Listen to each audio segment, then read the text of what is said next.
selamat datang di podcast Aku harap semuanya dalam keadaan sehat ya hari ini. Amin. Nah, kenalin aku Vica dan kali ini aku ditemani oleh Zulfa. Halo. Yang akan menjadi partner aku dalam episode podcast kali ini. Nah, topik kita kali ini adalah Bersihkan hati, saring informasi. Nah, jadi apa sih maksud dari topik kita kali ini? Jadi maksudnya adalah kita tuh Akan bahas penyebaran hoax atau berita-berita yang belum valid ya kebenarannya di zaman sekarang ini. benar Gitu ya. banget. Jadi mari kita mulai aja ya langsung di pembahasan kali ini. Tapi tunggu dulu, kita nggak cuma berdua loh kali ini. Aku ajak temen aku satu lagi. Oh, gitu ya. Iya. Langsung aja kita Iya, panggil ya. Langsung aja kita panggil. Kak Vicky. Halo, kita ngobrol santai aja kan? Iya, santai aja. Mau sambil makan permen juga? Boleh, Boleh Oke. dong. Boleh. Hmm. Kita ngobrol santai aja ya. Hmm. Nah, mumpung Kak Vicky sudah di sini, coba perkenalan diri dulu. Oke. Ya, siap. Oke, halo, perkenalkan nama saya Musika Malindo, saya dari Prodi Teknik Informatika, angkatan 2000. Istimewa sekali ya bintang tamu kita kali ini. Karena sangat susah ini. Buat dihubungi ya. Susah banget ya kayaknya. Sorry. Oke, langsung aja kita masuk ke pembahasan ya, Kak. Nah, menurut Zulfa tuh gimana sih pandangan terhadap penyebaran hoax di zaman sekarang tuh? Menurut aku emang zaman sekarang tuh emang kan namanya teknologi informasi kan informasi sangat mudah didapat ya. Jadi memang benar kalau penyebaran hoax di zaman sekarang itu sangat mudah. Apalagi dengan internet itu. Soalnya internet kan luas banget. Jaringannya sangat luas ditambah kan nggak semua orang nih dapat pengetahuan tentang gimana caranya milih informasi yang benar, informasi yang valid, informasi yang baik dan memang harus disebarluaskan gitu.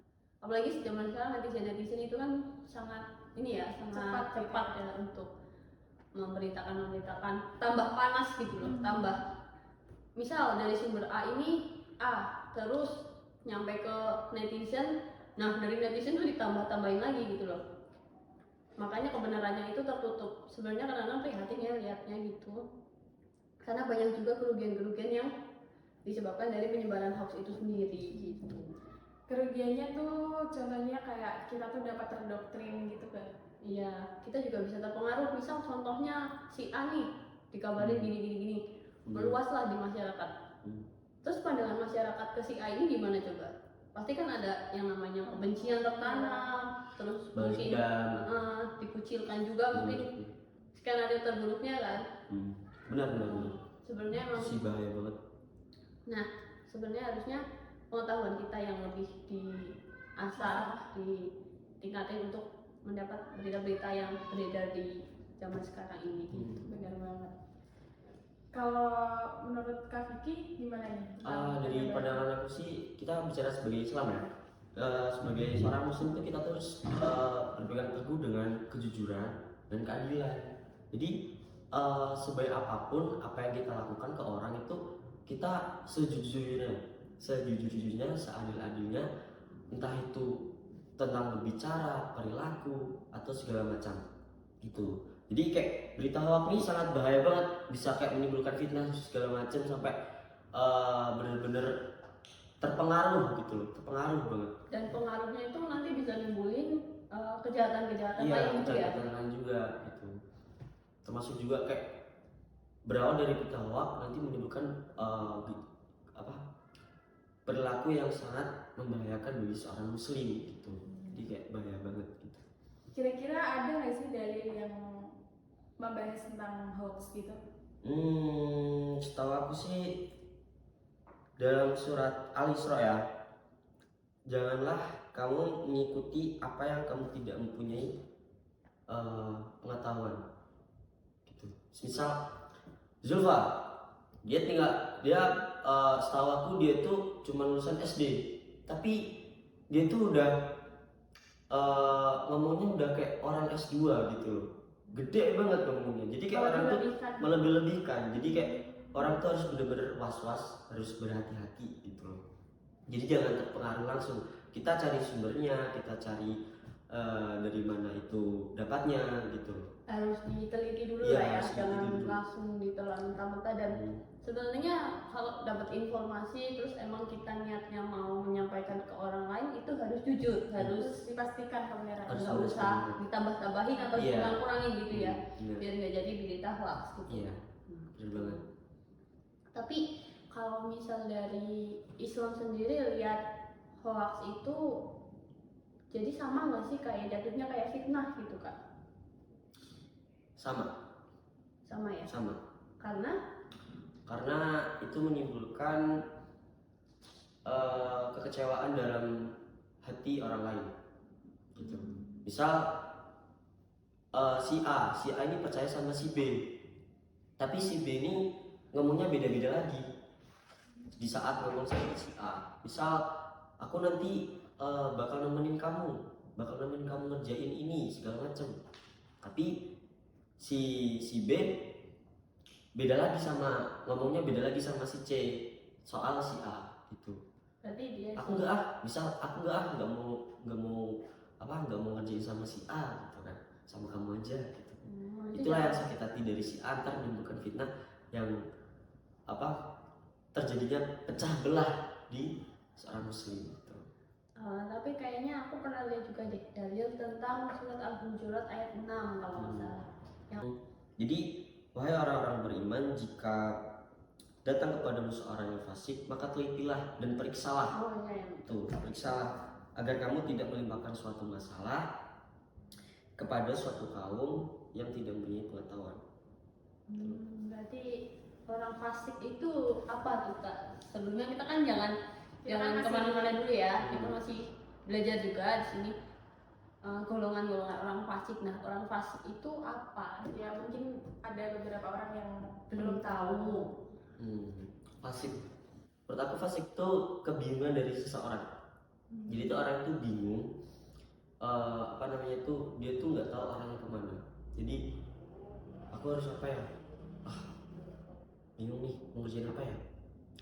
Mau jelek aja deh, gitu.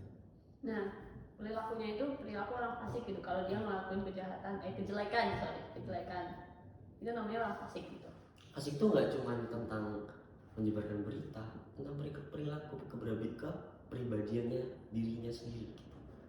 Gitu. Nggak salah tentang kita ngomong apa. Yang belum tentu kebenarannya itu fasik, nggak cuma itu gitu ya. Nah, aku ada pertanyaan nih, Kak Puji. Kalau misalnya kita udah terlanjur menerima berita hoax, itu bagaimana ya? Apa yang harus kita lakukan?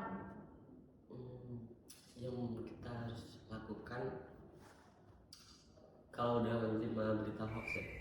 Iya. Pertama sih kita kembali lagi ke lihat sumbernya, bahwa kita nyari beberapa sumber, beberapa informasi yang harus diverifikasi lagi, difilter lagi. Jadi itu, kenapa sih gitu?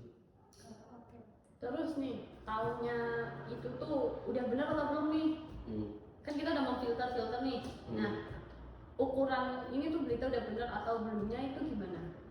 Kita bisa lihat beberapa postingan yang udah benar-benar postingan itu udah dilihat Resmi. banyak orang resmi gitu loh. Udah resmi. Misal di Instagram itu kan ada Indozone gitu. Nah, terus kalau misal contohnya kita ini udah nerima nih Kak, oke nih, tapi ternyata kita tuh belum tahu kalau ini tuh ternyata masih berita hoax gitu, tapi kita udah terlanjur nyebarin itu ke orang lain. Langkah apa yang sebaiknya kita ambil setelah kita terlanjur menyebarkan berita hoax itu gitu.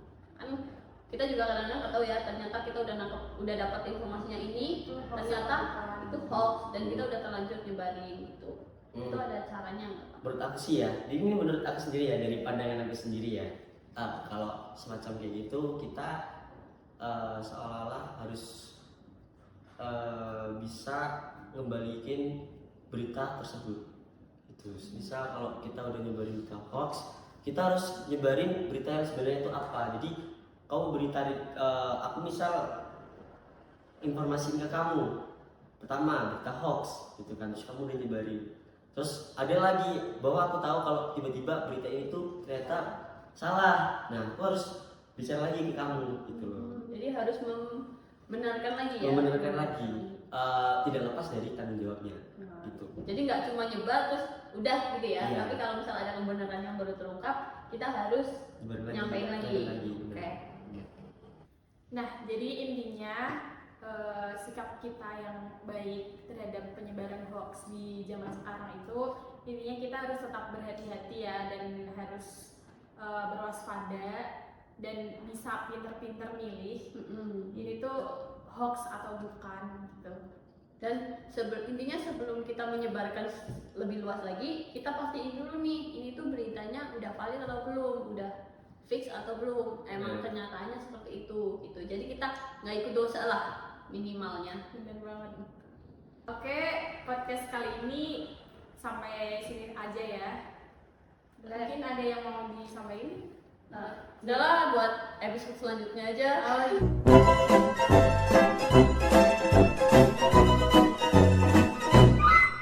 Terima kasih Kak Vicky Ya, atas makasih kehadirannya. sama-sama. Terima kasih Rizky dan Zulfa telah menemani saya pada podcast kali ini. Saya tutup. Wassalamualaikum warahmatullahi wabarakatuh. Dadah. Bye.